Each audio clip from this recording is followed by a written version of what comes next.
নমস্কার, গল্পের ঝুলিতে সকল শ্রোতা বন্ধুদের স্বাগত জানাই। আজ থেকে আপনাদের জন্য গল্পের ঝুলিতে শুরু হচ্ছে বিভূতিভূষণ বন্দ্যোপাধ্যায়ের লেখা দৃষ্টিপ্রদীপ উপন্যাসটি। ভালো লাগলে একটা লাইক এবং কমেন্ট করে জানানোর অনুরোধ রইল। আজ আপনাদের জন্য রয়েছে উপন্যাসটির প্রথম পর্ব। আর চ্যানেলে নতুন হয়ে থাকলে পরের পর্বগুলি শোনার জন্য চ্যানেলটি সাবস্ক্রাইব করতে কিন্তু ভুলবেন না। তাহলে চলুন শুরু করা যাক আজকের পর্ব। জ্যাঠামশাইদের রান্নাঘরে খেতে বসেছিলাম আমি আর দাদা। ছোট কাকিমা ডাল দিয়ে গেলেন, একটু পরে কি একটা চচ্চড়িও নিয়ে এলেন। শুধু তাই দিয়ে খেয়ে আমরা দুজনে ভাত প্রায় শেষ করে এনেছি। এমন সময় ছোট কাকিমা আবার এলেন। দাদা হঠাৎ জিজ্ঞেস করলে, কাকিমা, আজ মাছ ছিল যে, মাছ কই? আমি অবাক হয়ে দাদার মুখের দিকে চাইলাম। লজ্জা ও অস্বস্তিতে আমার মুখ রাঙা হয়ে উঠল। দাদা যেন কি এমন বোকা ছেলে যদি কখনো দেখে থাকি। আমার অনুমানই ঠিক হলো। কাকিমা একটু অপ্রতিভের সুরে বললেন, মাছ যা ছিল আগেই উঠে গেছে বাবা, ওই দিয়ে খেয়ে নাও। আর একটু ডাল নিয়ে আসবো? দাদার মুখ দেখে বুঝলাম দাদা যেন হতাশ হয়েছে। মাছ খাবার আশা করেছিল, তাই না পেয়ে। মনটায় আমার কষ্ট হলো। দাদা দেখেও দেখে না, বুঝেও বোঝে না। দেখছে এখানে আমরা কি অবস্থায় চোরের মতো আছি। পরের বাড়ি, তাদের হাত তোলা দুমুঠো ভাতে কটি ভাই বোন কোনো রকমে দিন কাটিয়ে যাচ্ছি। এখানে আমাদের না আছে জোর, না আছে কোনো দাবি। তবুও দাদার চৈতন্য হয় না। সে আশা করে বসে থাকে যে এই বাড়ির অন্যান্য ছেলেদের মতো সেও যত্ন পাবে, খাবার সময়ে ভাগের মাছ পাবে, বাটি ভরা দুধ পাবে, মিষ্টি পাবে। তা পায়ও না, না পেয়ে আবার হতাশ হয়ে পড়ে। আশাভঙ্গের দৃষ্টিতে এদিক ওদিক চায়। এতে আমার ভারী কষ্ট হয়। অথচ দাদাকেও আসল অবস্থাটা খুলে বলতে পারিনে, তাতেও কষ্ট হয়। দাদা বাইরে এসে বললে, মাছ তো কম কেনা হয়নি, তার উপর আবার মাঠের পুকুর থেকে মাছ এসেছিল। এত মাছ সব হাড়ু আর ভুন্ডিয়া খেয়ে ফেলেছে। বাবারে, রাক্ষস সব এক একটি, একখানা মাছও খেতে পেলাম না। দাদাকে ভগবান এমন বোকা করে গড়েছিলেন কেন তাই ভাবি। সীতা এসব বিষয়ে অত্যন্ত বুদ্ধিমতী। এই সেদিনও তো দেখেছি, সীতা রান্নাঘরে খেতে বসেছে, সামনেই জ্যাঠাইমাও খেতে বসলেন। জ্যাঠাইমাকে ভুবনের মা এক কাশি মাছের তরকারি দিয়ে গেল। বড় বড় দাগা মাছ ৮-১০খানা তাতে। আর সীতাকে দিলে তার বরাদ্দ মতো এক টুকরো। জ্যাঠাইমা মা যত পারলেন খেলেন, বাকিটা কাঁশিতেই রেখে দিলেন। সেই পাতে তার ভাগ্নে বউ বসবে। সীতার পাতে তো একখানা মাছও নিজের পাত থেকে দিতে পারতেন, কিন্তু কই, তা নিয়ে সীতা তো কখনো কিছু বলে না, দুঃখ করে না, নালিশও করে না। আমি জানতে পারলাম এই জন্যে যে আমি সে সময় নিতাই কাকার জন্যে আগুন আনতে রান্নাঘরে গিয়েছিলাম। সীতা কোনো কথা আমায় বলেনি। এবাড়ির কাণ্ডই এরকম। আজ ১ বছরের ওপর তো দেখে আসছি। অবশ্যই নিজের জন্য আমি গ্রাহ্যও করি নে। আমার দুঃখ হয় ওদের জন্য। মায়ের দুঃখও এ বাড়িতে কম নয়। অত খাটুনির অভ্যেস মায়ের ছিল না কোনো কালে। এই শীতকালে মাকে গোছা গোছা বাসন নিয়ে ভোরে পুকুরের জলে নামতে হয়, মাকে আর সীতাকে। খিড়কি পুকুরের জল সকালে থাকে ঠান্ডা বরফ। রোদ তো পড়ে না জলে কোনো কালেই। চারিধারে বড় বড় আম আর সুপুরির বাগান। এতটুকু রোদ আসে না ঘাটে। সেই কনকনে হিম জলে বসে বাসন মাজা। যেমন তেমন করে মাজলে তো এ বাড়িতে চলবে না। কোথাও দাগ থাকবার জো নেই একটু, জ্যাঠাইমা দেখে নেবেন নিজে। সে যে কি কষ্ট হয় মায়ের। মা মুখ বুজে কাজ করে যান, বলেন না কিছু। আমি তো বুঝতে পারি, ওসব কাজ কি মা করেছেন কখনো? সকলের চেয়ে কাজ বাড়ে পুজো আচ্চার দিনে। এ বাড়িতে 12 মাসের 12টা পূর্ণিমাতে নিয়মিতভাবে সত্যনারায়ণের সিন্নি হয়। গৃহদেবতার শালগ্রামের নিত্য পূজা তো আছেই, তাছাড়া লক্ষ্মী পূজা মাসে একটা লেগেই থাকে। এসব দিনে সংসারের দৈনিক বাসন বাদে পুজোর বাসন বেরোয় ঝুড়িখানেক। এদের সংসার অত্যন্ত সাত্ত্বিক গোঁড়া হিন্দুর সংসার। পুজো আচ্চার ব্যাপারে পান থেকে চুন খসবার জো নেই। সে ব্যাপারে দেখাশুনো করেন জ্যাঠাইমা স্বয়ং। ফলে ঠাকুর ঘরের কাজ নিয়ে যারা খাটাখাটুনি করেন তাদের প্রাণ ওষ্ঠাগত হয়ে ওঠে। পুজোর বাসন যেদিন বেরোয় মা সেদিন সীতাকে সঙ্গে নিয়ে যান ঘাটে। সে যতটা পারে মাকে সাহায্য করে বটে, কিন্তু একে সে ছেলে মানুষ, তাতে ওসব কাজ তার অভ্যেস নেই একেবারেই। জ্যাঠাইমার পছন্দ মতো পুজোর বাসন মাজতে সক্ষম হওয়া মানে অগ্নি পরীক্ষায় উত্তীর্ণ হওয়া। বরং বোধহয় শেষেরটাই কিছু সহজ। জ্যাঠাইমা বলবেন, কোষাকুষি মাজবার ছিঁড়ি কি তোমার সেজ বউ? কতদিন বলে দিয়েছি, তামার পাত্তরে তেঁতুল নেবু না দিলে ম্যার করবেই, শুধু বালি দিয়ে ঘষলে কি আর? ঠাকুর দেবতার কাজগুলো তো একটু ছেদ্দা করে লোকে করে, সবটাতেই খিরিস্টান। মা জবাব খুঁজে পান না। যদি তিনি বলতে যান, না বর্দি, নেবু ঘষেই তো ঠাকুর ঘরের তামার বাসন বরাবরই, জ্যাঠাইমা বাধা দিয়ে বলবেন, আমার চোখে তো এখনো ঢেলা বেরোয়নি সেজ বউ। অম্বলতা দিয়ে বাসন মাজলে অমনি ছিঁড়ি হয় বাসনের। কাকে শেখাতে এসেছ? কি বলবো, ভুবনের মা হেসেলের কাজ সেরে সময় করতে পারে না, নইলে বাসন মাজা কাকে বলে? জ্যাঠাইমা নিজের কথার প্রতিবাদ সহ্য করতে পারেন না। আর কেনই বা পারবেন? তিনি যখন এবাড়ির কর্ত্রী, এবাড়ির সর্বেসর্বা, পুত্রবধূরা, জায়েরা, ভাগ্নে বউ, মাসির দল, পিসির দল সবাই যখন মেনে চলে, ভয় করে। আমার স্কুলের পড়াটা শেষ হয়ে গেলে বাঁচি, এদের হাত থেকে উদ্ধার পেয়ে অন্য কোথাও চলে যাই তাহলে। ভুবনের মা সকালে আমাকে ডেকে বলল, জিতু, তুমি যখন স্কুলে যাও ভুবনকেও নিয়ে যেও না, ওর লেখাপড়া তো হলো না কিচ্ছু। আমি মাসে মাসে 8 আনা মাইনে দিতে পারি, জিজ্ঞেস করে এসো তো স্কুলে তাতে হয় কি না। আমি বললাম, দেবেন কাকিমা, ওতেই হয়ে যাবে, ওর তো নিচু ক্লাসের পড়া, 8 আনায় খুব হবে। ভুবনের মা আঁচল থেকে একটা আধুলি বের করে আমায় দিতে গেল। বললে, তাহলে নিয়ে রেখে দাও, আর আজ ভাত খাওয়ার সময়ে ভুবনকে ডেকে খেতে বসিও। ও আমার কথা শোনে না। তুমি একবার স্কুলে ভুলিয়ে ভালিয়ে নিয়ে গিয়ে ভর্তি করে দিলে তারপর থেকে ভয়ে ভয়ে আপনি যাবে। মাথার ওপর তো কেউ নেই, বেজায় বেয়ারা হয়ে উঠেছে দিন দিন। তারপর আমার হাত দুখানা খপ করে ধরে ফেলে মিনতির সুরে বললে, এই উপকারটুকু তোমাকে করতেই হবে বাবা জিতু। আমার কেউ নেই, কাউকে বলতে পারিনে। বউ মানুষ, কপালই না হয় পুড়েছে, কিন্তু কি বলে যাত্রার সঙ্গে কথা কই বলো তো বাবা? বলো একটু ভুবনকে বুঝিয়ে। এই ভুবনের মা এ বাড়িতে কী রকমে ঢুকলো, মার মুখে সে কথা আমি শুনেছি। এই গাঁয়েই ওর বাড়ি, ওর এক সতীন আছে। স্বামী মারা যাওয়ার পরে সম্পত্তির অর্ধেক ভাগ পাছে দখল করতে না পেরে ওঠে, এই ভয়ে জ্যাঠামশায়ের নামে বুঝি লেখাপড়া করে দেয়। কথা থাকে এরা ওদের দুজনকে চিরকাল খেতে পড়তে দেবে। কিন্তু এ বাড়িতে ভুবনের মা আছে চাকরানিরও অধম হয়ে।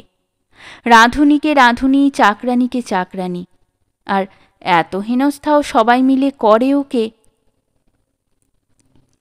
ভুবনের মা হয়েছে এ সংসারে অমঙ্গলের থার্মোমিটার, অর্থাৎ মঙ্গল যখন আসে তখন ভুবনের মায়ের সঙ্গে তার কোনো সম্পর্ক নেই। অমঙ্গল এলেই কিন্তু ভুবনের মায়ের দোষ। জ্যাঠাইমা অমনি বলবেন, যেদিন থেকে ও আমার বাড়ি ঢুকেছে সেই দিন থেকেই জানি এ বাড়ির আর ভাগ্যি নেই। সাতকুল খেয়ে যে আসে তার কি আর।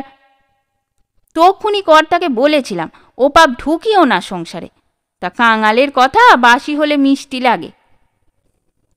আমি নিজের কানে কতদিন এ ধরনের কথা শুনেছি। মা বলেন ভুবনের মায়ের মতো বোকা লোক তিনি কখনো দেখেননি।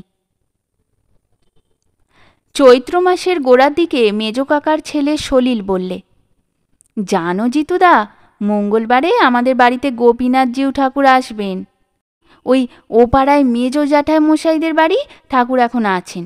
মঙ্গলবারে আসবেন, 2 মাস থাকবেন, তারপর আবার হরিপুরের বৃন্দাবন মুখুজ্জের বাড়ি থেকে তারা নিতে আসবে।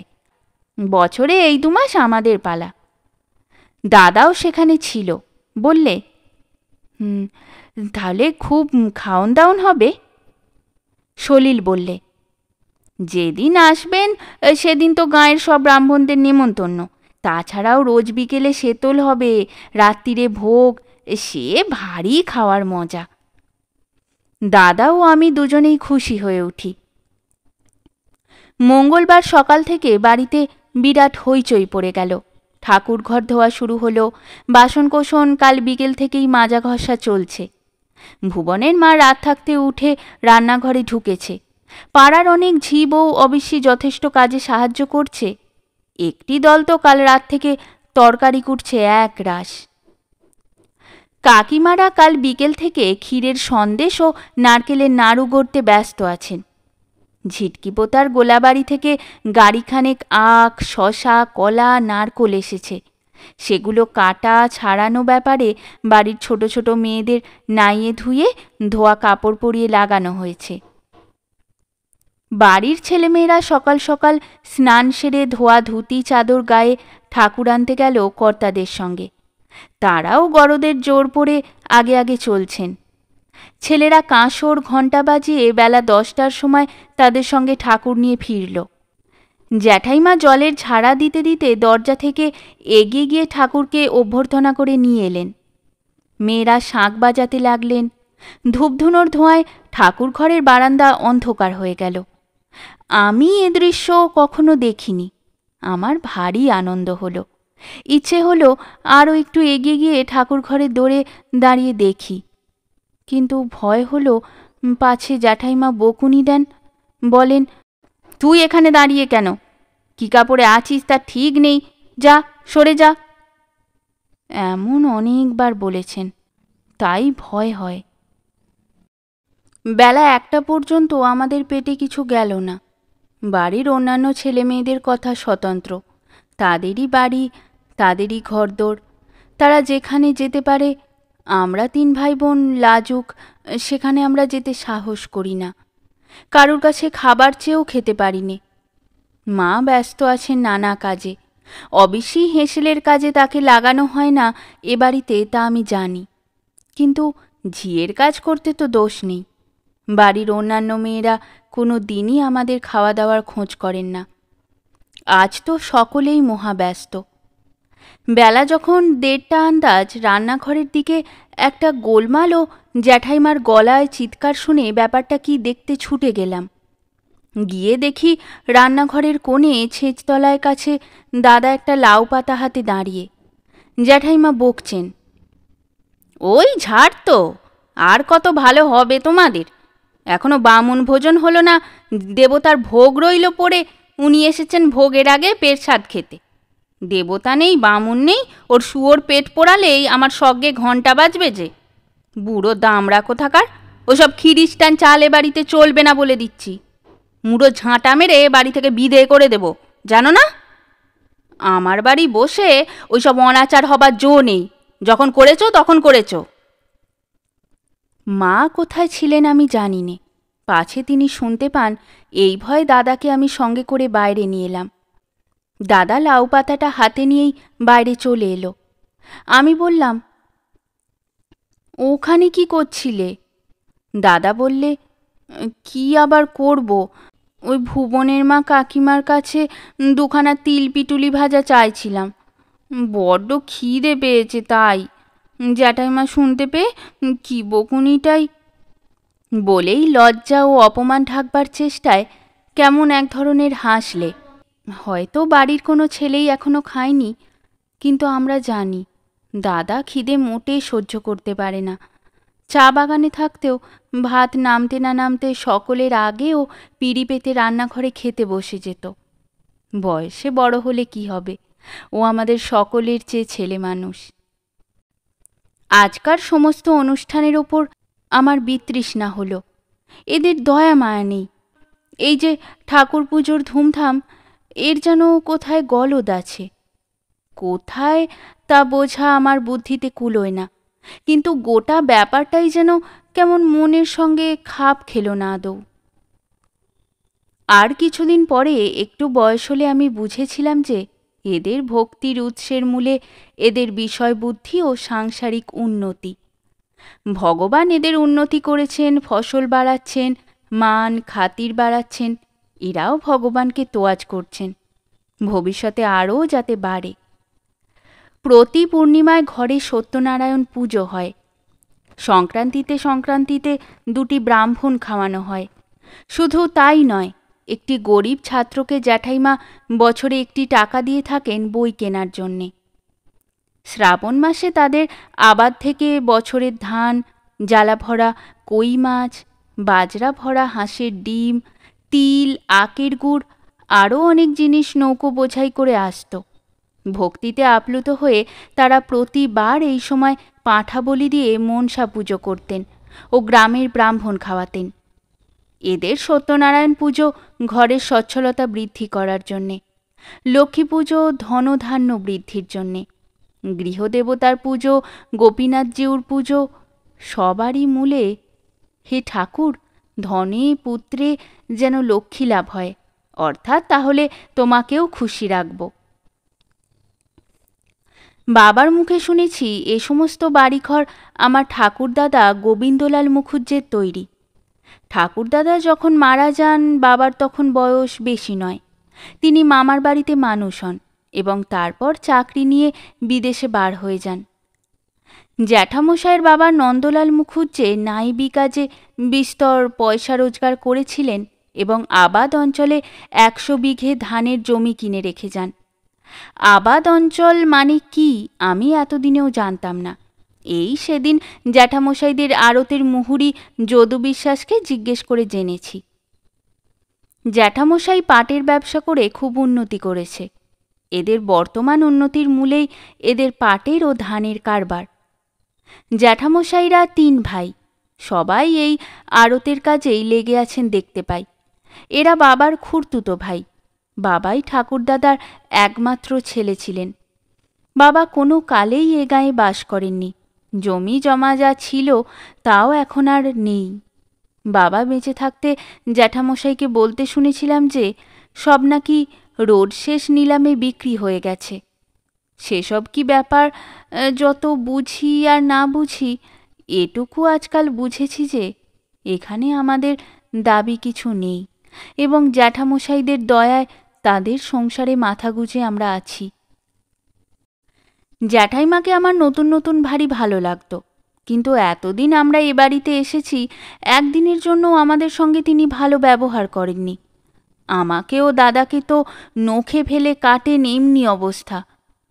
অনবরত জ্যাঠাইমার কাছ থেকে গাল মন্দ অপমান খেয়ে খেয়ে আমারও মন বিরূপ হয়ে উঠেছে। আজকাল আমি তো জ্যাঠাইমাকে এড়িয়ে চলি, সীতাও তাই।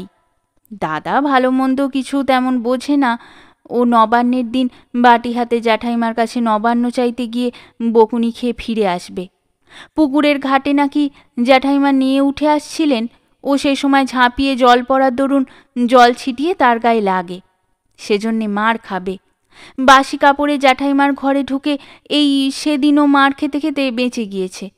কেন বাপু যাওয়া? কিন্তু না গেলেই যে বিপদের হাত থেকে পরিত্রাণ পাওয়া যায় তা নয়। এক সংসারে থাকতে গেলে ছোঁয়াছুঁয়ি ঠেকাঠেকি না হয়তো পারে না, অথচ হলেই আর রক্ষে নেই। জ্যাঠাইমাদের ওয়াকে বসে আমি আর ভুবন খেলছি। এমন সময় জ্যাঠাইমা ওপরের দালান থেকে ঝিন্টু, বাদল, উষা, কাতু ওদের ডাক দিলেন। ডাকলেন কেন আমি তা জানি। খাবার খাওয়ার জন্যে। আমি আর ভুবন যে সেখানে আছি তা দেখেও দেখলেন না। আমি ভুবনকে বসতে বলে মায়ের কাছ থেকে বড় এক বাটি মুড়ি নিয়ে এসে দুজনে খেতে লাগলাম। ভাই, এক ঘটি জল নিয়ে আয় না, খাবো। খাবার খাওয়া সেরে আমরা খেলা করছি, এমন সময় জ্যাঠাইমা সেখানে এলেন কাপড় তুলতে। রোয়াকের ধারে আমাদের মুড়ির বাটিটার দিকে চেয়ে বললেন, এ বাটিতে হাত ধুয়েছে কে? এ ঠিক জিতুর কাজ, নইলে এমন মেলেচ্ছ এ বাড়ির মধ্যে তো আর নেই। কি করে ফেলেছি না জানি, ভয় ভয়ে বললাম। কি হয়েছে জ্যাঠাইমা? জ্যাঠাইমা মারমুখী হয়ে বললেন, কি হয়েছে দেখতে পাচ্ছ না? দুপুরবেলা কাপড়খানা কেচে আলনায় রেখে গিয়েছি, কাঁচা কাপড়খানা জল ছিটিয়ে এঁটো করে বসে আছো। মেজো কাকিমার এক পিসি না মাসি এ বাড়িতে থাকে, বুড়ি ভারী ঝগড়াটে আর জ্যাঠাইমার খোসামুদে। বয়স 50-60 হবে, কালো একহারা দড়ি পাকানো গড়ন। সীতা আর আমি আড়ালে বলি তারকা রাক্ষসী। নানা ছোটনাতায় মাকে অনেকবার বকুনি খাইয়েছে জ্যাঠাইমা কাকিমাদের কাছে, ওকে দু চোখে আমরা দেখতে পারিনি। জ্যাঠাইমার গলার স্বর শুনে রান্নাঘরের উঠোন থেকে বুড়ি ছুটে এলো। কি হয়েছে বৌমা, কি হয়েছে? জ্যাঠাইমা বললেন, এই সন্ধেবেলা আন্নিক করবো বলে কাপড়খানা কেচে আলনায় দিয়ে রেখেছি মাসি, আর বুড়ো ধাড়ি ছোঁড়া কি করেছে জানো? এখানে মুড়ি খেয়ে সেই বাটিতে জল দিয়ে হাত ধুয়েছে, আর এই রোয়াকের ধারেই তো কাপড়। তুমি কি বলতে চাও কাপড়ে লাগেনি জলের ছিটে? বুড়ি অবাক হয়ে ভান করে বললে, ও মা, সে কি কথা, লাগেনি আবার? 100 বার লেগেছে। আমি ভাবলাম, বারে, এতে আর হয়েছে কি? জল যদি লেগেই থাকে 2-4 ফোঁটা লেগেছে বই তো নয়। জ্যাঠাইমাকে বললাম, জল তো ওতে লাগেনি জ্যাঠাইমা, আর যদিও একটু লেগে থাকে এখনো রোদ রয়েছে, এক্ষুনি শুকিয়ে যাবেক্ষণ। বুড়ি বললে, শোনো কথা, ও ছোঁড়ার জ্ঞানকাণ্ড একেবারেই নেই, একেবারেই মেলেচ্ছ।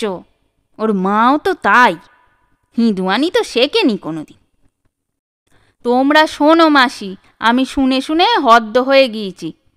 ঘরে ঠাকুর রয়েছেন, আর এইসব অনাচার কি করে বরদাস্ত করি বলো তো তুমি? আমার কোনো ছেলে মেয়ে ওরকম করবে? অত বড় ধাড়ি ছেলে হলো মুড়ির বাটিতে জল ঢাললে যে সগড়ি হয় সেও জানে না। শুনবে কোথা থেকে? মেলেচ্ছ খিরিস্টানির মধ্যে এতকাল কাটিয়ে এসেছে, ভালো শিক্ষে দিয়েছে কে?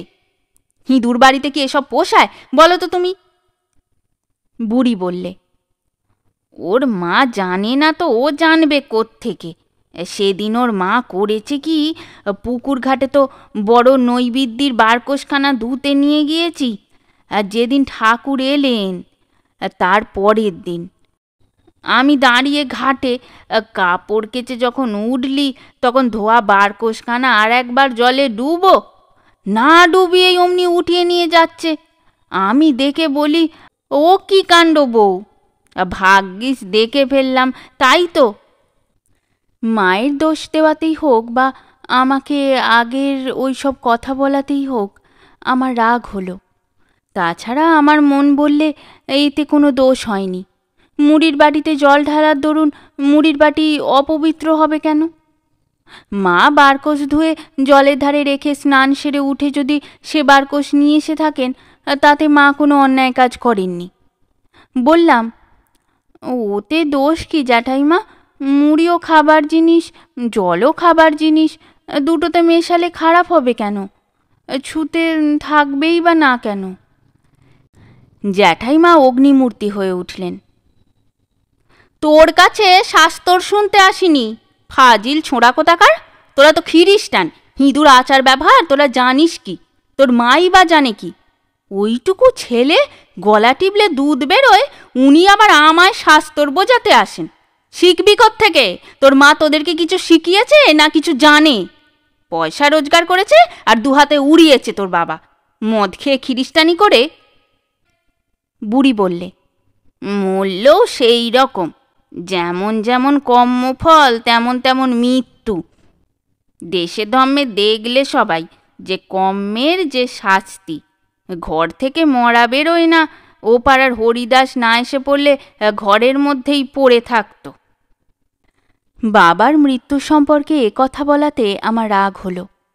তার মরণের পরে এখন তার কথা ভেবে আমার কষ্ট হয়, যদিও সে কথা কাউকে বলিনি।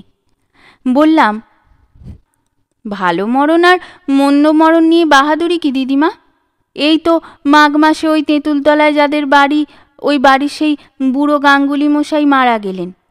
তিনি তো খুব ভালো মানুষ ছিলেন, সবাই বলে। পুকুরের ঘাটে একবেলা দাঁড়িয়ে দাঁড়িয়ে আহ্নিক করতেন। তবে তিনি পেনশন আনতে গিয়ে ওরকম করে সেখানে মারা গেলেন কেন? সেখানে কে তার মুখে জল দিয়েছে? কে মরা ছুঁয়েছে? কোথায় ছিল ছেলে মেয়ে? তাহলে ওরকম হলো কেন? আমার বোকামি।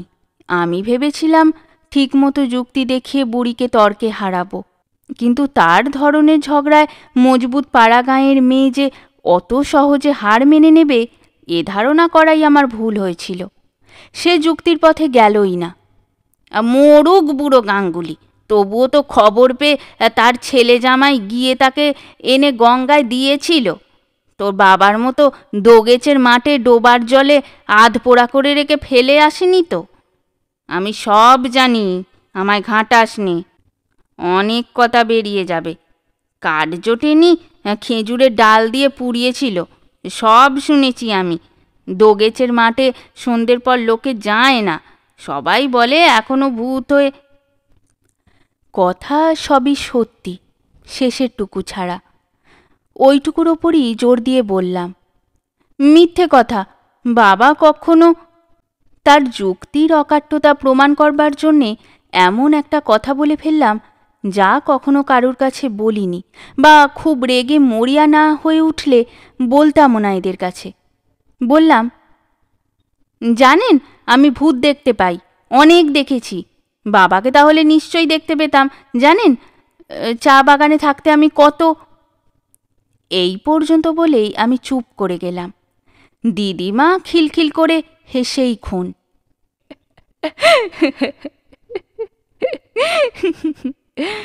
এ ছোড়াও পাগল ওর বাপের মতো।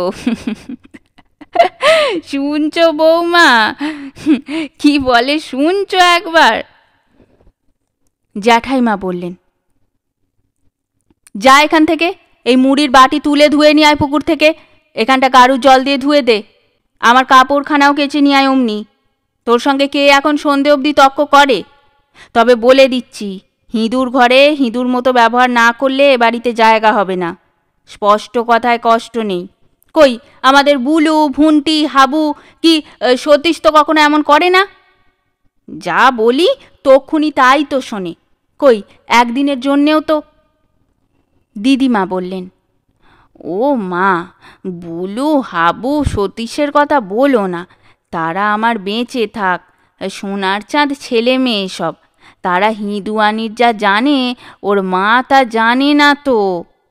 ও সেদিন সতীশকে বলছি, সতু দাদা ভাই, তেলের ভাঁড়টা বাইরের উঠোনে নিমুকলুকে দিয়ে এসো তো। তো বলছে, আমার বিছানার কাপড়, আমি তো ভাঁড় ছোঁবো না। আমি মনে মনে ভাবলাম যে দেখো এ শিক্কের গুণ, দেখো কেমন ঘরে মানুষ তারা। আহা, বেঁচে থাক, সব বেঁচে থাক। মনে মনে সতীশের প্রশংসা করতে চেষ্টা করলাম। সতীশ যে স্বীকার করেছে তার কাপড় বাসি, এটাও বেশি প্রশংসার যোগ্য। কিন্তু বাসি কাপড়ে কিছু ছোঁয়া যে খারাপ কাজ, এ বিশ্বাস যার নেই, তাকেই বা দোষ দেওয়া যায় কি করে, এ আমি বুঝতে পারিনি। যেমন এখনই আমার মনে একটা প্রশ্ন এসেছে যে নিমু কলু কি কাঁচা ধোয়া শুদ্ধ গরদের জোর পড়ে তেল বেচতে এসেছিল? সতীশের ভেবে দেখবার ক্ষমতা ও বুদ্ধির চেয়ে যদি কারুর বুদ্ধি ও বুঝবার শক্তি বেশি থাকে, তার জন্যে তাকে কি নরকে পচে মরতে হবে? 3 বছর এখনো হয়নি আমরা এ গাঁয়ে এসেছি। তার আগে ছিলাম কার্শিয়াংয়ের কাছে একটা চা বাগানে। বাবা সেখানে চাকরি করতেন। সেখানেই আমি ও সীতা জন্মেছি। কেবল দাদা নয়, দাদা জন্মেছে হনুমাননগরে। বাবা তখন সেখানে রেলে কাজ করতেন। সেখানেই আমরা বড় হয়েছি। এখানে আসবার আগে এত বড় সমতল ভূমি কখনো দেখিনি। আমরা জানতাম চা ঝোপ, ওক আর পাইনের বন, ধুরা গাছের বন, পাহাড়ি ডালিয়ার বন, ঝর্ণা কনকনে শীত, দূরে বরফে ঢাকা বড় বড় পাহাড়ি পর্বতের চূড়া, মেঘ, কুয়াশা, বৃষ্টি। এখানে প্রায়ই মাঝে মাঝে চা বাগানের কথা, আমাদের নেপালি চাকর থাপার কথা, উমপ্লাংয়ের ডাক, রানার খড়গ সিং যে আমাদের বাংলোতে মাঝে মাঝে ভাত খেতে আসতো তার কথা, মিস নর্টনের কথা, পচাং বাগানের মাসিমার কথা, আমাদের বাগানের নিচের সেই অদ্ভুত রাস্তাটার কথা মনে হয়। সেই সব দিনই আমাদের সুখে কেটেছে। দুঃখের শুরু হয়েছে যেদিন বাংলাদেশে পা দিয়েছি। এই জন্যে এই 3 বছরেও বাংলাদেশকে ভালো লাগলো না। মন ছুটে যায় আবার সেই সব জায়গায়, চা বাগানে, শ্যাওলাঝোলা বড় বড় ওকের বনে, উমপ্লাংয়ের মিশন হাউসের মাঠে।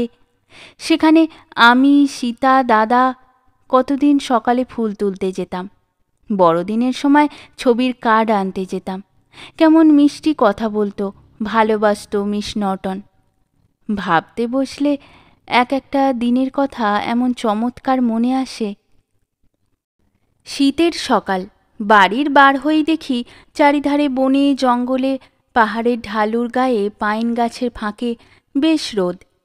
আমি উঠতাম খুব সকালেই, সীতা ও দাদা তখন লেপের তলায়। চা না পেলে এই হাড় কাঁপানো শীতে উঠতে কেউ রাজি নয়। শীতও পড়েছে দস্তুর মতো। আমাদের বাগানের দক্ষিণে কিছু দূরে যে বড় চা বাগানটা নতুন হয়েছে, যার বাংলোগুলোর লাল টালির ঢালু ছাদ আমাদের এখান থেকে দেখা যায় পাইন গাছের ফাঁকে, আজ তাদের লোকজনেরা চায়ের চারাগাছ খড়ের পালুটি দিয়ে ঢেকে দিচ্ছে, বোধহয় বরফ পড়বার ভয়। আকাশ পরিষ্কার, সুনীল, কোনো দিকে এতটুকু কুয়াশা নেই। বরফ পড়বার দিন বটে। একটু পরে সীতা উঠল। সে রোগা, ফর্সা, ছিপছিপে। সে ও দাদা খুব ফর্সা, তবে অত ছিপছিপে আর কেউ নয়। সীতা বললে, থাপা কোথায় গেল দাদা? আজও সোনাদা যাবে, বাজার থেকে একটা জিনিস আনতে দেব। আমি বললাম, কি জিনিস রে? সীতা দুষ্টুমির হাসি হেসে বলল, বলবো কেন, তোমরা যে কত জিনিস আনাও আমায় বলো। একটু পরে থাপা এলো। সে হপ্তায় 2 দিন সোনাদা বাজারে যায় তরকারি আর মাংস আনতে। সীতা চুপি চুপি তাকে কি আনতে বলে দিলে। আড়ালে থাপাকে জিজ্ঞেস করে জানলাম জিনিসটা 1 পাতা শেপ টিফিন। এরই জন্যে এত। একটু বেলায় বরফ পড়তে শুরু হলো। দেখতে দেখতে বাড়ির ছাদ, গাছপালার মাথা, পদঘাট যেন নরম থোকা থোকা পেঁজা কার্পাসতুলোতে ঢেকে গেল। এই সময়টা ভারী ভালো লাগে। আগুনের আংটাতে গনগনে আগুন। হাড় কাঁপানো শীতের মধ্যে আগুনের চারিধারে বসে আমি, দাদা ও সীতা লুডো খেলতে শুরু করে দিলাম। এই সময় বাবা এলেন আপিস থেকে। ম্যানেজারের কুঠির পাশেই আপিস ঘর। আমাদের বাংলো থেকে প্রায় মাইলখানেক কি তার একটু বেশি। বাবা বেলা 11টার সময় ফিরে খাওয়া দাওয়া করে একটু বিশ্রাম করেন। 3টের পরে বেরোন। ওদিকে রাত 8টা-9টায় আসেন। বাবা আমাদের সকলকে নিয়ে খেতে ভালোবাসতেন। সীতাকে ডেকে বললেন, খুকি, থাপাকে বলে দে নাইবার জন্যে জল গরম করতে, আর তোরা সব আজ আমার সঙ্গে খাবি। নিতুকে বলিস, নইলে সে আগেই খাবে। মা রান্নাঘরে ব্যস্ত ছিলেন। সীতা গিয়ে বললে, মা, দাদাকে আগে ভাত দিও না, আমরা সবাই বাবার সঙ্গে খাবো। সীতার কথা শেষ না হতে দাদা গিয়ে রান্নাঘরে হাজির। দাদা খিদে মোটে সহ্য করতে পারে না, তাই আমাদের সকলের আগে মা তাকে খেতে দিতেন। এদিকে আমাদের ভাই বোনের মধ্যে বাবা সকলের চেয়ে ভালোবাসতেন দাদাকে ও সীতাকে। দাদাকে খাওয়ার সময় কাছে বসে না খেতে দেখলে তিনি কেমন একটু নিরাশ হতেন, যেন অনেকক্ষণ ধরে যেটা চাইছিলেন সেটা হলো না। সীতা বললে, দাদা তুমি খেও না, বাবা সকলকে নিয়ে খাবেন, বাবা নাইচেন, এক্ষুনি আমরা খেতে বসবো। দাদা কড়া থেকে মাকে এক টুকরো মাংস তুলে দিতে বললে এবং গরম টুকরোটা মুখে পুরে দিয়ে আবার তক্ষুনি তাড়াতাড়ি বার করে ফেলে বারদই ফুঁ দিয়ে আবার মুখে পুরে নাচতে নাচতে চলে গেল। দাদাকে আমরা সবাই ভালোবাসি। দাদা বয়সে সকলের চেয়ে বড় হলেও এখনও সকলের চেয়ে ছেলে মানুষ। ও সকলের আগে খাবে, সকলের আগে ঘুমিয়ে পড়বে, ঘুরিয়ে কথা বললে বুঝবে না, অন্ধকারে একলা ঘরে শুতে পারবে না। ওর বয়স যদিও বছর 14 হলো, কিন্তু এখনও আমাদের চেয়ে ও ছেলে মানুষ। প্রথম সন্তান বলে বাপ মায়ের বেশি আদর ওরই ওপর। আমরা সবাই একসঙ্গে খেতে বসলাম। বাবা সীতাকে এক পাশে ও দাদাকে আর এক পাশে নিয়ে খেতে বসেছেন। মাংসের বাটি থেকে চর্বি বেছে বেছে ফেলে দিতেই সীতা বললে, বাবা আমি খাবো। দাদা বললে, তুই সব খাস নে, আমাকে দুখানা দে সীতা। বাবা অত চর্বি ওদের খেতে দিলেন না, ওদের এক এক টুকরো দিয়ে বাকি টুকরোগুলো বেড়ালদের দিকে ছুঁড়ে ফেলে দিলেন। আমায় বললেন, জিতু গায়ের মাপটা দিস তো তোর, ওবেলা সাহেবের দর্জি আসবে, তার কাছে তোর জামা করতে দেব। সীতা বললে, আমার আর একটা জামা দরকার বাবা। তবে তুইও দিস গায়ের মাপটা, ওই সঙ্গেই দিস। মা বললেন, তার দরকার কি, তুমি তাকে বাসায় পাঠিয়ে দিও না, আমি সব দেখে শুনে দেব। আরও করবার জিনিস রয়েছে। নিতুর মোটে 2টো জামা, ওর ওভারকোটটা পুরনো হয়ে ছিঁড়ে গিয়েছে। যেমন শীত পড়েছে এবার, ওর একটা ওভারকোট করে দিও। বিকেলে মেমেরা মাকে পড়াতে এলো। মাইল 2 দূরে মিশনারিদের একটা আড্ডা আছে। আমি একবার মেম সাহেবের সঙ্গে সেখানে গিয়েছিলাম। সেখান থেকে খোসালডি চা বাগানে যে রাস্তাটা পাহাড়ের ঢালু বেয়ে নেমেছে, তারই ধারে ওদের বাংলো। অনেকগুলো লাল টালির ছোট বড় ঘর, বাঁশের জাফরির বেড়ায় ঘেরা কম্পাউন্ড। এই শীতকালে অজস্র ডালিয়া ফোটে, বড় বড় ম্যাগনোলিয়া গাছ। আমাদের বাগানে ও বড় সাহেবের বাংলোতে ম্যাগনোলিয়া গাছ আছে। এরা মাকে পড়ায়, সীতাকেও পড়ায়। মিস নর্টন দিনাজপুরে ছিল, বেশ বাংলা বলতে পারে। নানা ধরনের ছবিওয়ালা কার্ড, লাল সবুজ রঙের ছোট ছোট ছাপানো কাগজ, তাতে অনেক মজার গল্প থাকে। দাদার পড়াশুনোয় তত ঝোঁক নেই। আমি ও সীতা পড়ি। একবার একখানা বই দিয়েছিল, একটা গল্পের বই, সুবর্ণ বণিক পুত্র। এ কথায় আমি বুঝেছিলাম বণিক পুত্র সোনা দিয়ে গড়া, অর্থাৎ সোনার মতো ভালো।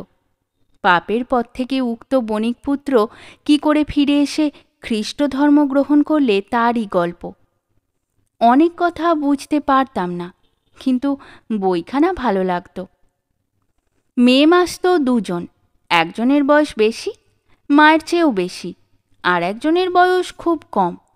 অল্প বয়সী মেমটির নাম মিস নর্টন। একে আমার খুব ভালো লাগতো।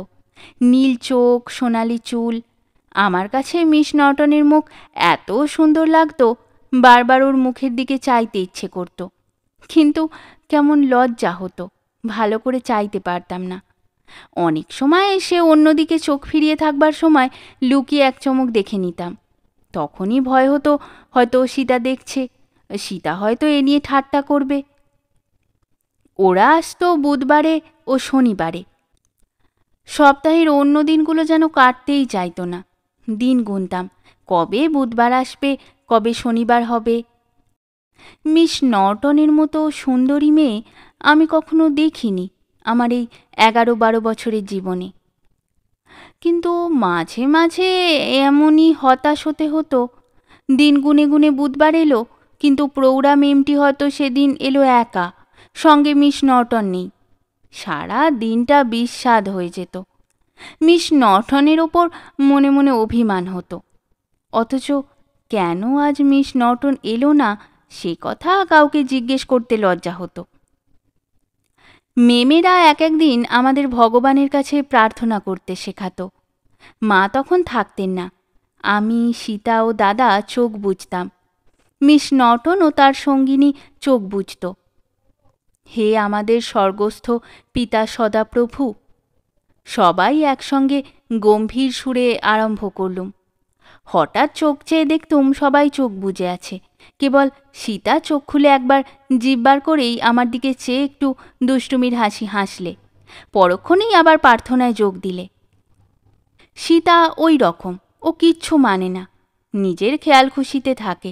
যাকে পছন্দ করবে তাকে খুবই পছন্দ করবে, আবার যাকে দেখতে পারবে না তার কিছুই ভালো দেখবে না।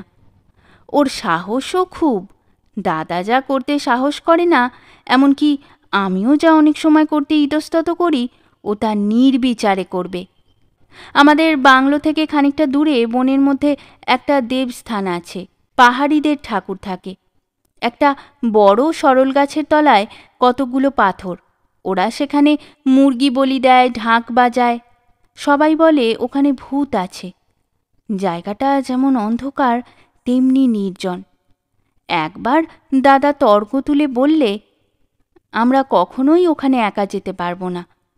আমি ভেবে উত্তর দেওয়ার আগেই সীতা বাংলোর বার হয়ে চলে গেল একাই, কোনো উত্তর না দিয়েই ছুট দিলে পাহাড়িদের সেই নির্জন ঠাকুরতলার দিকে। ওই রকম ওর মেজাজ। মিস নর্টন সীতাকে খুব ভালোবাসে, মাঝে মাঝে সীতাকে সঙ্গে নিয়ে যায় ওদের মিশন বাড়িতে। ওকে ছবির বই, পুতুল, কেক, বিস্কুট কত কি দেয়। ছবি আঁকতে শেখায়, বুনতে শেখায়। এরই মধ্যে সীতা বেশ পশমের ফুল তুলতে পারে, মানুষের মুখ, কুকুর আঁকতে পারে। ওরা আমাকেও অনেক বই দিয়েছে, মথি লিখিত সুসমাচার, লুক লিখিত সুসমাচার, যোহন লিখিত সুসমাচার, সদাপ্রভুর কাহিনী, আরও অনেক সব। যিশু এক টুকরো মাছ ও আধখানা রুটিতে 1000 লোককে ভোজন করালেন। গল্পটা পড়ে একবার আমার হঠাৎ মাছ ও রুটি খাবার স্বাদ হলো, কিন্তু মাছ এখানে মেলে না। মা ভরসা দিলেন খাওয়াবেন, কিন্তু 2 মাসের মধ্যেও সেবার মাছ পাওয়া গেল না। আমার শখও ক্রমে ক্রমে উবে গেল। বাবার বন্ধু 2-1 বাঙালি মাঝে মাঝে আমাদের এখানে এসে 2-1 দিন থাকেন। মেমেরা মাকে পড়াতে আসে, এ ব্যাপারটা তাদের মনোপ্রুত নয়। বাবাকে তারা কেউ কেউ বলেছেন এ নিয়ে, কিন্তু বাবা বলেন, ওরা আসে এজন্য 1 পয়সা নেয় না, অথচ সীতাকে ছবি আঁকা, সেলাইয়ের কাজ শেখাচ্ছে। কি করে ওদের বলি তোমরা আর এসো না? তাছাড়া ওরা এলে মেয়েদের সময়ও ভালোই কাটে। ওদের কেউ সঙ্গী নেই, এই নির্জন চা বাগানের একপাশে পড়ে থাকে, একটা লোকের মুখ দেখতে পায় না, কথা বলবার মানুষ পায় না। ওরা যদি আসে এই তাতে লাভ ছাড়া ক্ষতি কি?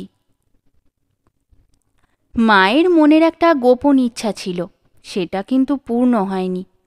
বাবা অত্যন্ত মদ খান, কিন্তু যেদিন খুব বেশি করে খেয়ে আসেন সেদিন আমাদের বাংলো ছেড়ে পালাতে হয়, নইলে সবাইকে অত্যন্ত মারধর করেন। সে সময়ে তাকে আমরা জমের মতো ভয় করি, এক সীতা ছাড়া। সীতা আমাদের মতো পালায় না, চা ঝোপের মধ্যে লুকিয়ে থাকতে চায় না। সে বাংলোতে থাকে, বলে, মারবে বাবা, না হয় মরে যাব, তা কি হবে? রোজ এরকম ছুটোছুটি করার চেয়ে মরে যাওয়া ভালো। বাবার এই ব্যাপারের জন্যে আমাদের সংসারে শান্তি নেই, অথচ বাবা যখন প্রকৃতিস্থ থাকেন তখন তার মতো মানুষ খুঁজে পাওয়া ভার। এত শান্ত মেজাজ, যখন যা চাই এনে দেন, কাছে ডেকে আদর করেন, নিয়ে খেলা করেন, বেড়াতে যান। কিন্তু মদ খেলেই একেবারে বদলে গিয়ে অন্য মূর্তি ধরেন। তখন বাংলো থেকে পালিয়ে যাওয়া ছাড়া আমাদের অন্য উপায় থাকে না। মার ইচ্ছা ছিল মেমেদের ধর্মের এই বই পড়ে যদি বাবার মতিগতি ফেরে। মেমেরা মদ্যপানের কুফলের বর্ণনাসূচক ছোট ছোট বই দিয়ে যেত। মা সেগুলো বাবার বিছানায় রেখে দিতেন, কে জানে বাবা পড়তেন কি না। কিন্তু এই 1.5 বৎসরের মধ্যে আমাদের মাসের মধ্যে 3-4 বার চা ঝোপের আড়ালে লুকোনো বন্ধ হয়নি। প্রায়ই আমি আর সীতা কাট রোড ধরে বেড়াতে বেরোই। আমাদের বাগান থেকে মাইল 2 দূরে একটা ছোট ঘর আছে। আগে এখানে পোস্ট অফিস ছিল, এখন উঠে যাওয়াতে শুধু ঘরটা পড়ে আছে। উমপ্লাঙের ডাকরানার ঝড় বৃষ্টি বা বরফপাতের সময় এখানে মাঝে মাঝে আশ্রয় নেয়। এই ঘরটা আমাদের ভ্রমণপথের শেষ সীমা। এর ওদিকে আমরা যাই না যে তা নয়, কিন্তু সে কালে ভদ্রে, কারণ ওখান থেকে উমপ্লাং পর্যন্ত খাড়া উতরাই নাকি 1 মাইলের মধ্যে প্রায় 1100 ফুট নিচে নেমে গিয়েছে। মিস নর্টনের মুখে শুনেছি, যদিও বুঝিনে তার মানে কি। আমাদের অত দূরে যাওয়ার প্রয়োজনও ছিল না। যা আমরা চাই তা পোস্ট অফিসের ভাঙা ঘর পর্যন্ত গেলেই যথেষ্ট পেতাম। দুধারে ঘন নির্জন বন। আমাদের বাগানের নিচে গেলে আর সরল গাছ নেই, বনের তলা আর পরিষ্কার নেই, পাইন বন নেই। সে বন অনেক গভীর, অনেক নিবিড়, যেমন দুষ্প্রবেশ্য তেমনই অন্ধকার। কিন্তু আমাদের এত ভালো লাগে। বনে ফুলের অন্ত নেই, শীতে ফোটে বুনো গোলাপ। গ্রীষ্মকালে রডোডেনড্রন বনের মাথায় পাহাড়ের দেওয়ালে লাল আগুনের বন্যা আনে। গায়ক পাখিরা মার্চ মাসের মাঝামাঝি থেকে চারিধারের নির্জন বনানী গানে মুখরিত করে তোলে। ঝর্ণা শুকিয়ে গেলে আমরা শুকনো ঝর্ণার পাশের পথে পাথর ধরে ধরে নিচের নদীতে নামতাম। অতি সন্তর্পণে পাহাড়ের দেওয়াল ধরে ধরে, সীতা পিছনে, আমি আগে। দাদাও একদিন আসতো, তবে সাধারণত সে আমাদের এইসব ব্যাপারে যোগ দিতে ভালোবাসে না। একদিন আমি একাই আসি। নদীর খাতটা অনেক নিচে, তার পথ পাহাড়ের গা বেয়ে বেয়ে নিচে নেমে গিয়েছে। যেমন পিছল তেমনি দুর্গম। নদীর খাতে একবার পা দিলে মনে হয় যেন একটা অন্ধকার পিপের মধ্যে ঢুকে গিয়েছি। দুধারে খাড়া পাহাড়ের দেওয়াল উঠেছে, জল তাদের গা বেয়ে ঝরে পড়ছে জায়গায় জায়গায়, কোথাও অনাবৃত, কোথাও গাছপালা, বন, ফুল, লতা। মাথার উপরে আকাশটা যেন নীল কাঠ রোড, ঠিক অতটুকু চওড়া, ওই রকম লম্বা, এদিকে ওদিকে চলে গিয়েছে। মাঝে মাঝে টুকরো মেঘ কাঠ রোড বেয়ে চলেছে, কখনো বা পাহাড়ের এ দেওয়াল ও দেওয়াল পার হয়ে চলে যাচ্ছে। মেঘের ওই খেলা দেখতে আমার বড় ভালো লাগতো। নদী খাতের ধারে একখানা শ্যাওলা ঢাকা ঠান্ডা পাথরের ওপর বসে ঘন্টার পর ঘন্টা মুখ উঁচু করে চেয়ে চেয়ে দেখতাম। বাড়ি ফিরবার কথা মনেই থাকতো না। মাঝে মাঝে আমার কি একটা ব্যাপার হতো। ওই রকম নির্জন জায়গায় কতবার একটা জিনিস দেখেছি। হয়তো দুপুরে চা বাগানের কুলিরা কাজ সেরে সরল গাছের তলায় খেতে বসেছে, বাবা ম্যানেজারের বাংলোতে গিয়েছেন, সীতা ও দাদা ঘুমোচ্ছে। আমি কাউকে না জানিয়ে চুপি চুপি বেরিয়ে কাঠ রোড ধরে অনেক দূরে চলে যেতাম। আমাদের বাসা থেকে অনেক দূরে উমপ্লাংয়ের সেই পোড়ো পোস্ট অফিস ছাড়িয়েও চলে যেতাম। পথক্রমে যত নিচে নেমেছে বন জঙ্গল ততই ঘন, ততই অন্ধকার, লতা পাতার জড়াজড়ি ততই বেশি। বেতের বন, বাঁশের বন শুরু হতো, ডালে ডালে পরগাছা, অর্কিড ততই ঘন। পাখি ডাকত। সেই ধরনের একটা নিস্তব্ধ স্থানে একা গিয়ে বসতাম। চুপ করে বসে থাকতে থাকতে দেখেছি অনেক দূরে পাহাড়ের ও বনানীর মাথার উপরে নীলাকাশ বেয়ে যেন আর একটা পথ, আর একটা পাহাড় শ্রেণী, সব যেন মৃদু হলুদ রঙের আলো দিয়ে তৈরি। সে অন্য দেশ, সেখানেও এমনি গাছপালা, এমনি ফুল ফুটে আছে।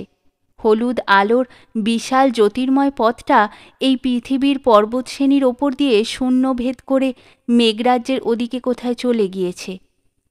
দূরে আর একটা অজানা লোকালয়ের বাড়িঘর, তাদের লোকজনও দেখেছি। তারা আমাদের মতো মানুষ না, তাদের মুখ ভালো দেখতে পেতাম না, কিন্তু তারাও আমাদের মতো ব্যস্ত। হলুদ রঙের পথটা তাদের যাতায়াতের পথ। ভালো করে চেয়ে চেয়ে দেখেছি সেসব মেঘ নয়, মেঘের ওপর পাহাড়ি রঙের খেলার ধাঁধা নয়, সেসব সত্যি আমাদের এই পৃথিবীর মতোই তাদের বাড়িঘর, তাদের অধিবাসী, তাদের বন পর্বত। সত্যি আমার চোখের ভুল যে নয় এ আমি মনে মনে বুঝতাম, কিন্তু কাউকে বলতে সাহস হতো না। মাকে না, এমনকি সীতাকেও না, পাছে তারা হেসে উঠে সব উড়িয়ে দেয়। এরকম একবার নয়, কতবার দেখেছি। আগে আগে আমার মনে হতো আমি যেমন দেখি সবাই বোধহয় ওরকম দেখে। কিন্তু সেবার আমার ভুল ভেঙে যায়। আমি একদিন মাকে জিজ্ঞেস করেছিলাম, আচ্ছা মা, পাহাড়ের ওদিকে আকাশের গায়ে ওসব কি দেখা যায়? মা বললেন, কোথায় রে? ওই কাঠ রোডের ধারে বেড়াতে গিয়ে এক জায়গায় বসেছিলাম, তাই দেখলাম আকাশের গায়ে একটা নদী। আমাদের মতো ছোট নদী নয়, সে খুব বড়, কত গাছপালা। দেখনি মা? দূর পাগলা, ও মেঘ, বিকেলে ওরকম দেখায়। না মা, মেঘ নয়, মেঘ আমি চিনি নে, ও আর একটা দেশের মতো, তাদের লোকজন স্পষ্ট দেখেছি যে। তুমি দেখনি কখনো? আমারও সব দেখবার সময় নেই, ঘরকন্যা, তাই ঠেলে উঠতে পারি নে। নিতুটার আবার আজ পড়ে পা ভেঙে গিয়েছে। আমার মরবার অবসর নেই, ওসব তুমি দেখো গে বাবা। বুঝলাম মা আমার কথা অবিশ্বাস করলেন। সীতাকেও একবার বলেছিলাম, সে কথাটা বুঝতেই পারলে না। দাদাকে কখনো কিছু বলিনি। আমার মনে অনেকদিন ধরে এটা একটা গোপন রহস্যের মতো ছিল, যেন আমার একটা কি কঠিন রোগ হয়েছে। সেটা যাদের কাছে বলছি কেউ বুঝতে পারছে না, ধরতে পারছে না, সবাই হেসে উড়িয়ে দিচ্ছে। এখন আমার সয়ে গিয়েছে, বুঝতে পেরেছি ও সবাই দেখে না। যারা দেখে, চুপ করে থাকাই তাদের পক্ষে সবচেয়ে ভালো। আমাদের বাসা থেকে কাঞ্চনজঙ্ঘা সবসময় চোখে পড়ে। জ্ঞান হয়ে পর্যন্ত দেখে আসছি বহুদূর দিকচক্রবালের এ প্রান্ত থেকে ও প্রান্ত পর্যন্ত তুষারমৌলি গিরিচূড়ার সারি। বাগানের চারিধারের পাহাড় শ্রেণীর যেন একটুখানি ওপরে বলে মনে হতো। তখনও পর্যন্ত বুঝিনি যে ওগুলো কত উঁচু। কাঞ্চনজঙ্ঘা নামটা অনেক দিন পর্যন্ত জানতাম না। আমাদের চাকর থাপাকে জিজ্ঞেস করলে বলতো ও সিকিমের পাহাড়।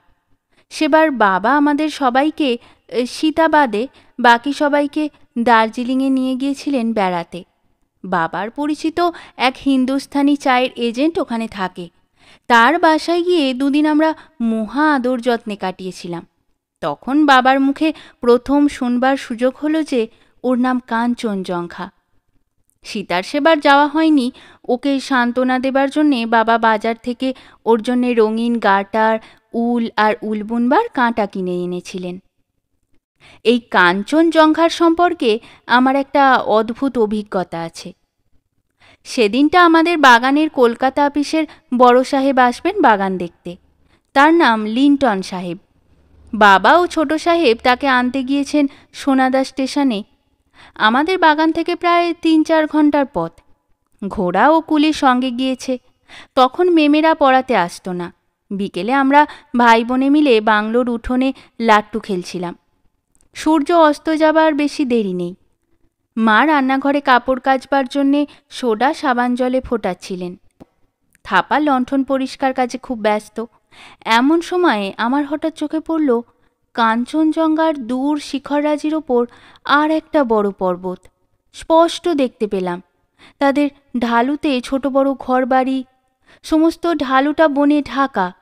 দেব মন্দিরের মতো সরু সরু ঘরবাড়ির চূড়া ও গম্বুজগুলো অদ্ভুত রঙের আলোয় রঙিন। অস্ত সূর্যের মায়াময় আলো যা কাঞ্চনজঙ্ঘার গায়ে পড়েছে তা নয়, তা থেকে সম্পূর্ণ পৃথক ও সম্পূর্ণ অপূর্ব ধরনের। সে দেশ ও ঘরবাড়ি যেন একটা বিস্তীর্ণ মহাসাগরের তীরে। কাঞ্চনজঙ্ঘার মাথার উপর থেকে সে মহাসাগর কত দূর চলে গিয়েছে। আমাদের এদিকেও এসেছে, ভুটানের দিকেও গিয়েছে। তার কুল কিনারা নেই। যদি কাউকে দেখাতাম সে হয়তো বলতো আকাশ ওই রকম দেখায়, আমায় বোকা বলতো। কিন্তু আমি বেশ জানি যা দেখছি তা মেঘ নয়, আকাশ নয়, সে সত্যিই সমুদ্র। আমি সমুদ্র কখনো দেখিনি, তাই কি সমুদ্র কীরকম তা আমি জানি। বাবার মুখে গল্প শুনে আমি যেরকম ধারণা করেছিলাম সমুদ্রের, কাঞ্চনজঙ্ঘার উপরকার সমুদ্রটা ঠিক সেই ধরনের। এর বছর 2 পরে মেমেরা আমাদের বাড়ি পড়াতে আসে। তারা দাদাকে একখানা ছবিওয়ালা ইংরেজি গল্পের বই দিয়েছিল। বইখানার নাম রবিনসন ক্রুশো। তাতে নীল সাগরের রঙিন ছবি দেখেই হঠাৎ আমার মনে পড়ে গেল, এ আমি দেখেছি, জানি। আরও ছেলেবেলায় কাঞ্চনজঙ্ঘার মাথার উপর এক সন্ধ্যায় এই ধরনের সমুদ্র আমি দেখেছিলাম। কুল কিনারা নেই, অপার, ভুটানের দিকে চলে গিয়েছে।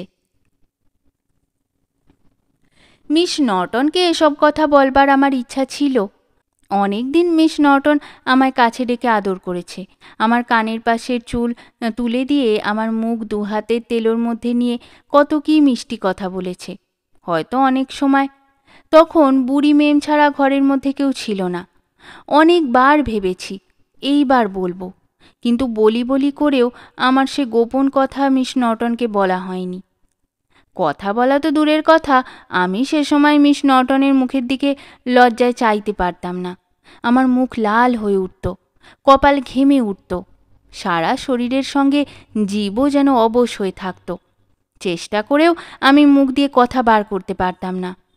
অথচ আমার মনে হতো, এবং এখনও মনে হয়, যদি কেউ আমার কথা বোঝে তবে মিস নর্টনই বুঝবে। মাস 2 আগে আমাদের বাড়িতে এক নেপালি সন্ন্যাসী এসেছিল। পচাং বাগানের বড়বাবু বাবার বন্ধু। তিনি বাবার ঠিকানা দেওয়াতে সন্ন্যাসীটি সোনাদা স্টেশনে যাবার পথে আমাদের বাসায় আসে। সে একবেলা আমাদের এখানে ছিল। যাবার সময় বাবা টাকা দিতে গিয়েছিলেন, নেননি। সন্ন্যাসী আমায় দেখেই কেমন একটু বিস্মিত হলো। কাছে ডেকে তার পাশে বসালে আমার মুখের পানে বারবার তীক্ষ্ণ দৃষ্টিতে চাইতে লাগলো। আমি কেমন একটু অস্বস্তি বোধ করলাম। তখন সেখানে আর কেউ ছিল না। তারপর সে আমার হাত দেখলে, কপাল দেখলে, ঘাড়ে কি দাগ দেখলে। দেখা শেষ করে সে চুপ করে রইল। কিন্তু চলে যাবার সময় বাবাকে নেপালি ভাষায় বললে, তোমার এই ছেলে সুলক্ষণযুক্ত, এ জন্মেছে কোথায়?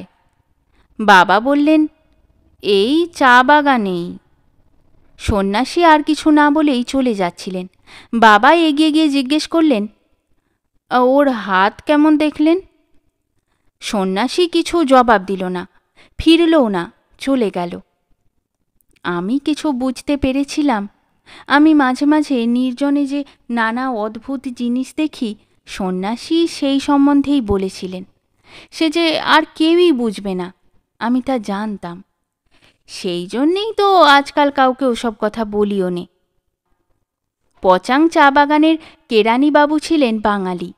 তার স্ত্রীকে আমরা মাসিমা বলে ডাকতাম। তিনি তার বাপের বাড়ি গিয়েছিলেন রংপুরে। সোনাদা স্টেশন থেকে ফিরবার পথে মাসিমা আমাদের বাসায় মায়ের সঙ্গে দেখা করতে এলেন। মা না খাইয়ে তাদের ছাড়লেন না। খেতে দেতে বেলা দুপুর গড়িয়ে গেল। আমাদের বাসা থেকে পচাং বাগান 3 মাইল। ঘন জঙ্গলের মধ্যবর্তী সরু পথ বেয়ে যেতে হয়। মাঝে মাঝে চড়াই উতরাই। আমি, সীতা ও দাদা তাদের সঙ্গে এগিয়ে দিতে গেলাম। পচাং পৌঁছতে বেলা 3টে বাজল।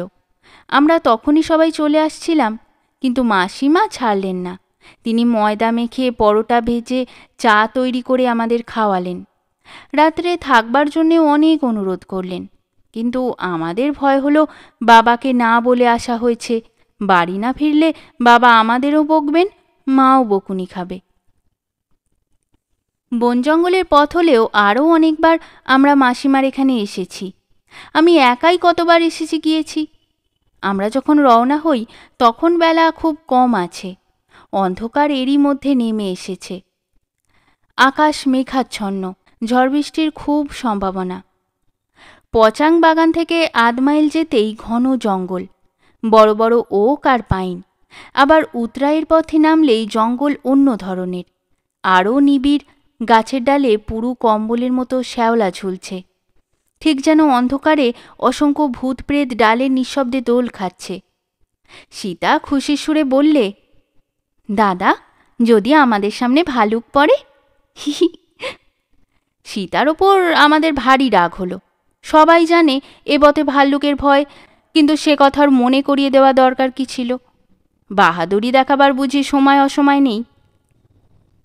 অন্ধকার ক্রমেই খুব ঘন হয়ে এলো। আর খানিকটা গিয়ে সরু পায়ে চলার পথটা বনের মধ্যে কোথায় হারিয়ে গেল। সঙ্গে সঙ্গে গুড়ি গুড়ি বৃষ্টি শুরু হলো, তেমনই কনকনে ঠান্ডা হাওয়া। শীতে হাত পা জমে যাওয়ার উপক্রম হলো।